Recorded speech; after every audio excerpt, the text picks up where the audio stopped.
Okay, we're Brian Cookson, and you're obviously up for election for the UCI presidency.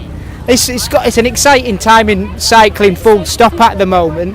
Well, not just in England but worldwide. Absolutely. There's a big change underway, and it's really nice to see. What sort of things can we expect and hope for the future?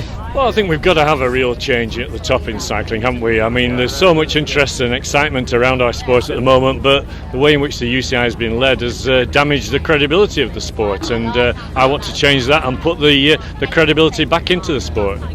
I'm lucky enough, I've followed the races this year, a few races, and got to know riders and directors, and there seems to be a lot of passion within the sport, a lot of people who are there to do the sport because they love it rather than for money-making ventures. The UCI obviously isn't a profit organisation, but well, the UCI is owned by the National Federation, so its first duty is to help cycling develop around the world, not to make money for any individual or any group of people. So I think what we've got to try and do is restore that sense of UCI being the most trusted body in cycling worldwide, and to get it really back into its place and taking responsibility for taking the sport forward instead of constantly arguing with stakeholders in the sport. So I don't understand why the UCI spends all its time arguing with World Anti-Doping Agency, arguing with ASO, arguing with the teams and so on. And actually a much more consensus-based